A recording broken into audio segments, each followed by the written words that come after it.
Good morning, friends and fellow citizens of Greenwood and from elsewhere. My name is Bill Kimler, and I am running to be the representative from State House District 13. Thank you.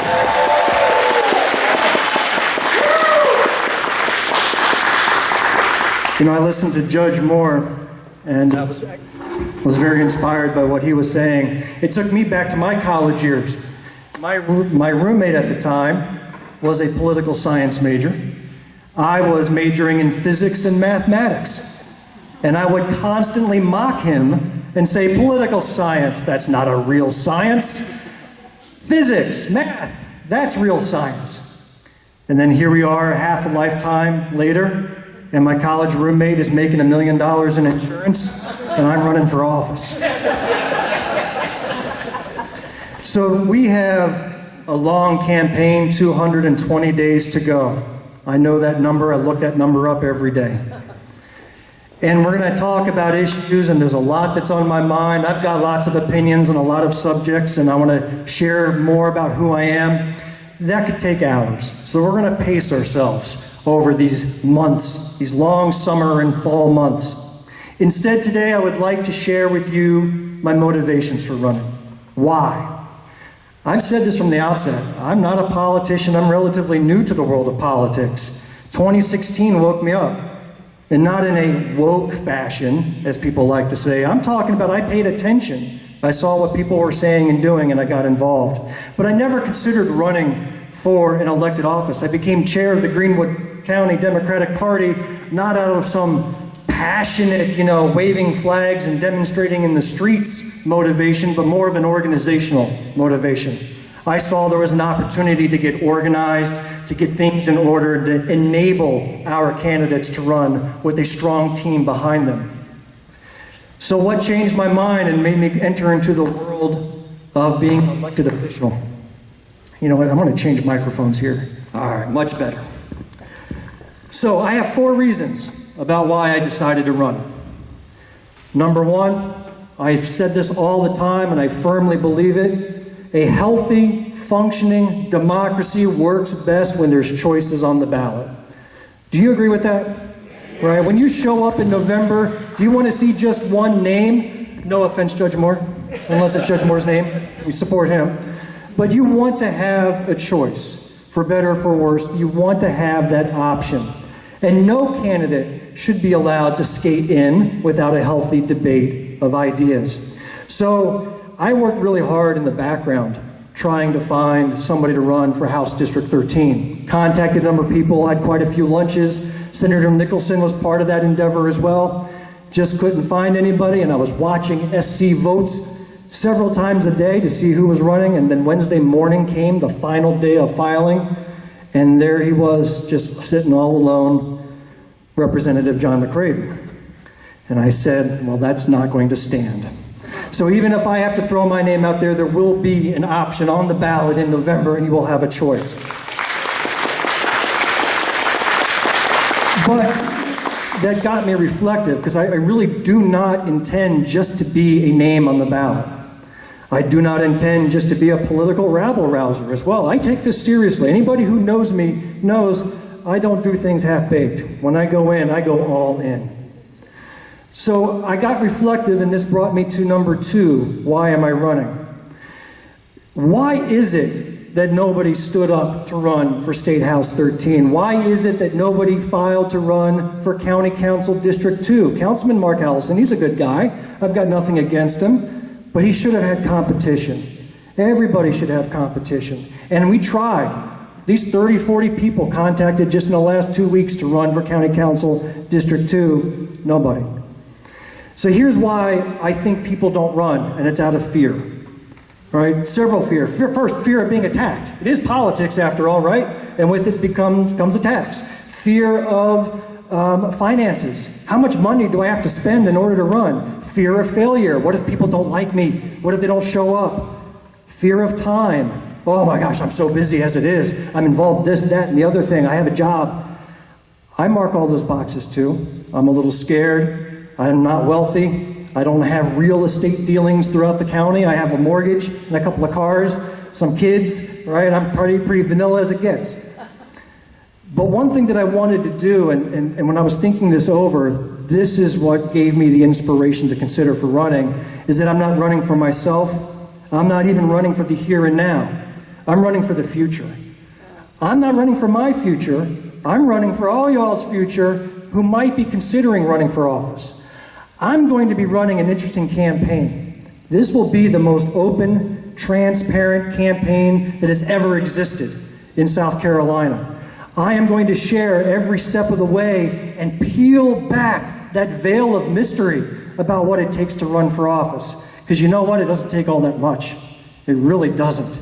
And I think citizens from all walks of life should contemplate serving their community in some sort of fashion, whether it's school board, HOA board, whether it's Emeralds or Lions Club or whatever. Serve your community in some sort of elected position because it's worth it. So my candidacy will be about, win or lose, be about inspiring others to take the chance. And I'm going to expose everything, the good, the bad, and the ugly. I'll share this with you, even on Twitter, and I have a Twitter account. Thursday, as I was thinking about this speech, I got a real bad case of acne on the tip of my nose. 50 years old, and I got a pimple on the tip of my nose glowing all big and red. I go, what is this about? And these are the type of real things that candidates have to deal with. Fortunately, I'm 50, been married a couple times. I don't care about my physical appearance anymore as long as I try to maintain a healthy lifestyle, but I'm beyond caring about that. But, it's a real world consideration, and I shared that. Yesterday I shared about the filing fees and how much I had to pay to file to run. I want it all to be known to let you know that real human beings can and should run for office. So that's number 2. Number 3, many of you who know me and saw me speak back in February know I went through something interesting back in January. Right? About 3 months ago, I was on a surgeon's table in Augusta, Georgia. I was being opened right down the middle, all my insides being taken out, set off to the side, and I had a kidney removed. That was then shipped up to Pennsylvania to my aunt, who was literally days from dying, I found out afterwards. And she's doing great today. All right, so thank you for that. But sometimes it takes a life-changing event like that to really put things in perspective. And the pettiness that comes with politics, I'm not worried about it. The opponents can say anything they want about me. Man, I had my guts open on a surgeon's table. What's he going to say about me that's going to bother me? Nothing. And then I also looked at that and thought, what incredible teamwork it took to do all that stuff. So yeah, I get accolades and praise, and I'm brave, and I've heard it, and I don't feel it, but I hear it, and I appreciate it. But it took the surgeons, the nurses, the attendants, the hospital administration, even the courier who drove my kidney from the airport to the hospital up at University of Pennsylvania to do it. All of them had to be functioning towards the same goal to get a miracle performed, and that they did. And that's what I want to be a part of. I want to be part of a team that can produce miracles, and it really put things in perspective. Finally, the 4th reason, and I'm going to get a little biblical on you. Now, I'm not the churchiest guy in the world, I'll be the first to admit it, but I did have 12 years of Catholic education, so I've got battle scars, and I feel like I've earned my street cred. But I'm going to talk about the David and the Goliath story. You know that story? All right, so the story is, and I'll just say it for posterity, you had a young shepherd who was being challenged by the greatest warrior of the day, Goliath, who was 20 feet tall, some of the legends say, had the biggest sword, the best shields, the best armor, and up comes this shepherd with just a slingshot and a couple of stones he picked up from the lake or the river and did his thing, and the rest is history. Well, I know the reality of what it's like to run as a Democrat in South Carolina, especially this part. I know the opponent I'm up against, and I know I'm a David and he's a Goliath.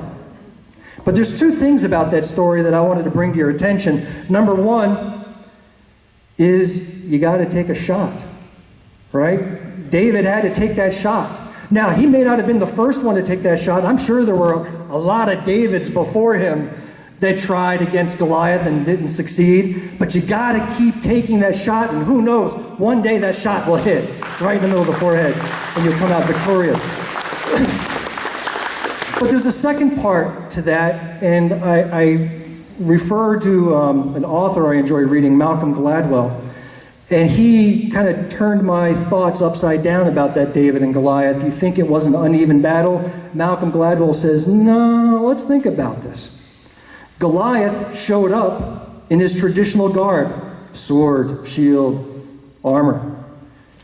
David brought an aerial weapon. Sometimes the weapon you bring to a fight matters more than the size of the opponent. And the weapon I bring are stones of truth. That's what I aim to use in this battle. You see my card on that table? I thought long and hard about it, but it's as natural to me as the blood that's running through my veins. Facts matter. Honesty matters. Truth matters. And that's what I'm going to be running on. Thank you. You know, all of those other reasons I gave are good, but I'll share with you the moment that the flip switched to my head. And it was, early last week, maybe Monday, maybe Sunday. So before I committed that I'm going to run, and I had to ask my wife for permission first, but I got it.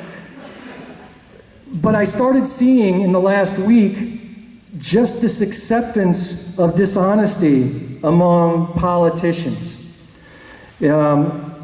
Last week, Congressman Jeff Duncan was in town. Did you know that? All right, he spoke with police officers and first responders, and that's great.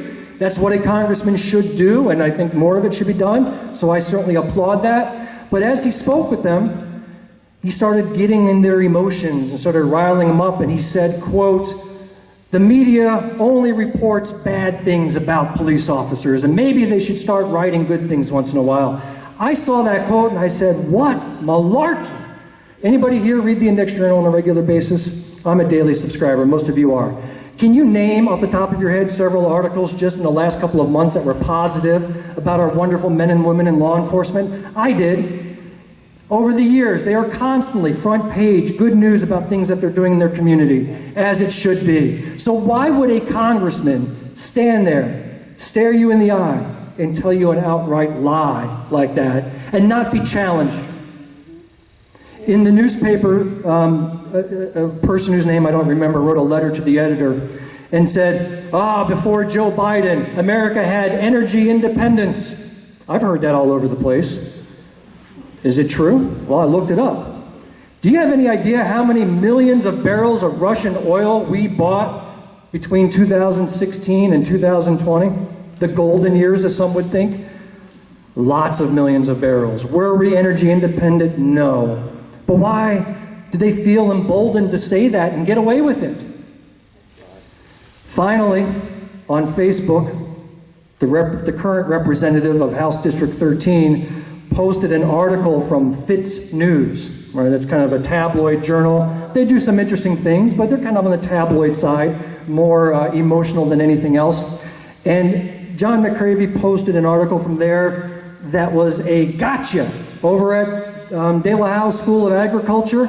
Somebody took a screenshot or took a photo of a presentation that was being given that was proof positive critical race theory was being taught to our students. That's what he said in his post.